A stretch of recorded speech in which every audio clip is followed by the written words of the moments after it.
Hello everyone, welcome back to my channel Edugenesis portal.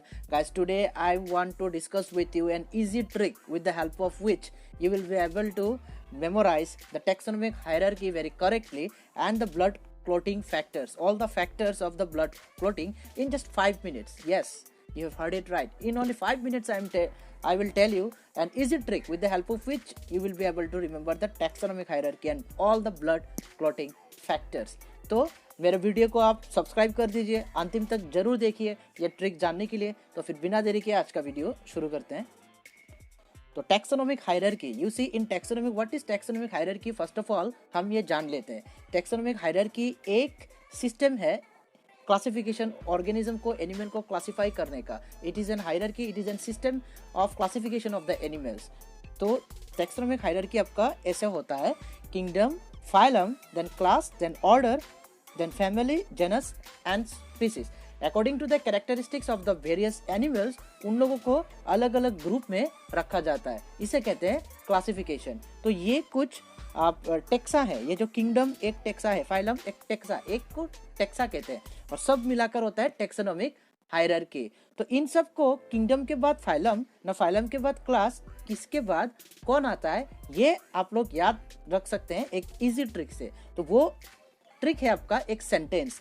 Okay, the trick is one sentence and the sentence is, you see, king donated physically deprived classes in order to support the families with gems and special jewelries. Okay, king donated. So you see, from the word king you will get kingdom. Okay, from the word king you will get kingdom, and from donated, okay, kingdom or donated, d, you see, d can be used in some other way, because you see, king donated physically deprived classes. So from the word physically phy, it will be a phylum. From physically word you will get phylum. But देखिए, phylum जो है ये plant में use होता है, ठीक है, और एनिमल में यूज होता है। phylum के जगह में यह आ जाता है आपका डिवीजन। तो फिर एनिमल में होता है डिवीजन, तो फिर वो डिवीजन का आपको कैसा पता चलेगा? देखिए, फिजिकली का बात क्या है? डिप्राइव्ड। तो डिवीजन का DE या फिर ये DI हो जाएगा DE, सोचिए, या फिर आप D सिंपली याद रखिए। तो डिप्राइव्ड क्लासेस। ओके, तो ये जो डिप्राइव्ड क्लासेस, तो क्लासेस है तो एकदम डायरेक्टली आपको पता चल रहा है, you are getting directly indication that from classes you will get after phylum it will be a class. Then in order, तो ये भी आपका डायरेक्ट मैं लेके आया हूँ, डायरेक्ट तरीका है जिसको आप याद रख सकते हैं। क्लास के बाद क्या आ जाएगा? Order. To support the families, ये भी आपका डायरेक्ट वर्ड है।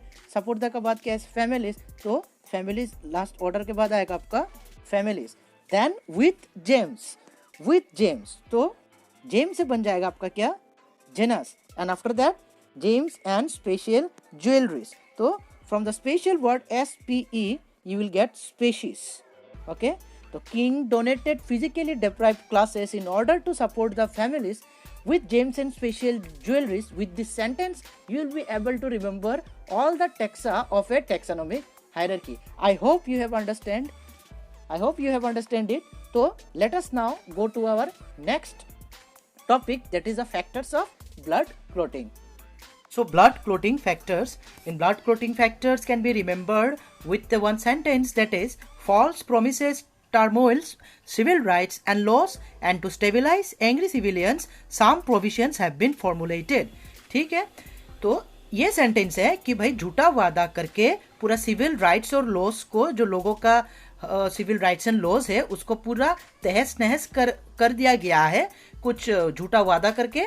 ठीक है, किसी ने किया होगा और अभी लोग सिविलियंस काफी गुस्से में हैं, और उसको स्टेबल करने के लिए क्या किया गया है कि इंस्टीट्यूशन ने या फिर गवर्नमेंट ने क्या किया है? कुछ स्कीम निकाला है, कुछ प्रोविजंस निकाले हैं, कुछ फॉर्मुलेट किए हैं। तो फिर इस सेंटेंस से आप लोग ब्लड क्लॉटिंग फैक्टर्स जो है वो सब याद रख सकते हैं। First of all we should know what are the blood clotting factors और what is blood clotting factor. Actually हमारे बॉडी में जब छोटा सा कट होता है तो वहां से खून निकलता है, पर वो कुछ देरों बाद रुक जाता है, और ये जरूरी भी है, वरना छोटा सा अगर बॉडी में कट होता तो फिर जितना ब्लड है हमारे बॉडी में काफी बह जाता है, वो रुकता नहीं, कॉन्टिन्यूस बहता रहता। एज ए रिजल्ट हमारे बॉडी में ब्लड का मात्रा कम जाता और हमें विभिन्न प्रकार की वीकनेस, बीमारियां, ये सब हो सकता था। तो ये सब जमना, क्लोट होना बहुत जरूरी है कि ब्लड का रुक जाना, इसे कहते हैं क्लोटिंग। ठीक है, जिस प्रकार से, जिस प्रक्रिया से ये बंद किया जाता है ब्लड का बहना, इसे कहते हैं क्लोटिंग। अभी ब्लड क्लोटिंग के लिए जो जो चीज महत्वपूर्ण है या फिर कौन मदद करता है, यहाँ पे बहुत सारे फैक्टर्स कहते हैं और प्रोटीन्स भी हैं। Now what are the factors? Now you see, these are the factors. To remember all these factors, simple sentence that is given above will be sufficient to remember all these things. So you see, what is the sentence? I have already told you. So from the word false, F is there. So from F will give us the first factor, that is the fibrinogen. तो false promises. तो from the word promises you will get pro. ये pro आपको मिल जाएगा। उस pro से आपको आपका next factor, blood clotting factors जो है, जिसका नाम है प्रोथ्रोम्बिन, वो पता चल जाएगा। तो प्रोमिसेस के बाद होता है टर्मोल्स। तो टर्मोल्स जो वर्ड है उसमें आपको टी दिख रहा होगा, उस टी से हमारा नेक्स्ट फैक्टर बन जाएगा जिसका नाम है टिश्यू थ्रोम्बोप्लास्टिन। उसका बाद का जो आपका सेंटेंस का जो वर्ड है, जो देखिए, false promises turmoil civil rights. तो सिविल जो वर्ड है, वहां पे जो सी है, वो सी आप हमारा नेक्स्ट फैक्टर को बताएगा जो है कैल्शियम आयंस। तो सिविल राइट्स एंड लॉस। तो next word is loss in the sentence, and in the loss you will get LA. LA will tell us the next factor, that is the labile factor. In the word labile you will get LA. तो loss and to stabilize. तो from the word stabilize directly आपको पता चल रहा है stable. तो हमारा next factor है स्टेबल फैक्टर। डायरेक्टली आपको स्टेबल फैक्टर के बारे में पता चल रहा है। तो टू स्टेबिलाइज एंग्री सिविलियंस। तो from the word angry, AN is there. So AN will let us know the next factor, that is anti-hemophilic factor. Anti-hemophilic factor, angry civilians. तो civilians का जो C है उससे नेक्स्ट फैक्टर पता चल जाएगा जिसका नाम है क्रिसमस फैक्टर भी कहा जाता है। क्रिसमस फैक्टर और plasma protein component, short form में बोलता है PTC। तो सिविलियन से क्रिसमस फैक्टर हमें पता चल गया। सिविलियंस सम का जो वर्ड में जो S है अल्फाबेट, उससे हमें पता चल गया next factor which is Stuart power factor. Some provisions, from the word provisions P is there and the P will denote the next factor, that is plasma thromboplastin antecedent, short form is PTA.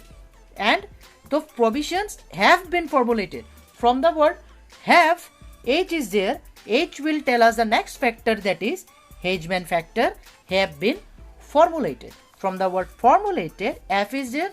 The F will let us know the next factor, that is fibrin stabilizing factor.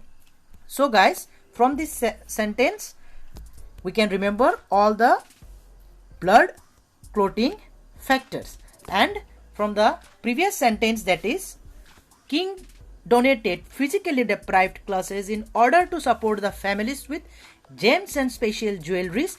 इससे आपको पता चल जाएगा जो taxonomic hierarchy में, classification में जो जो टैक्सा है उसके बारे में आपको आसानी से याद करने का एक मौका मिल गया। तो गाइस, अगर ये वीडियो आपको अच्छा लगा तो फिर आप लाइक और शेयर और सब्सक्राइब बिल्कुल कर दीजिए, ताकि आप फ्यूचर में भी इस तरह का वीडियो आपको मिल सके। And there is one Facebook page which is known as Edugenesis portal, वो मेरा ही है, उसे जाके लाइक कीजिए आप लोग, है कि नहीं? एक बार जाके बात कीजिए, वहाँ पे हम कुछ वार्तालाप कर सकते हैं, कुछ कॉन्फ्यूजन डिस्कस कर सकते हैं। और एक चैनल है मेरा जिसका नाम है एडू शावर, वहाँ पे मैं जनरल अवेयरनेस के वीडियोस बनाता हूँ, उसे भी जाके आप लोग देख लीजिए। अगर अच्छा लगे सब्सक्राइब कर दीजिए। तो थैंक यू वेरी मच।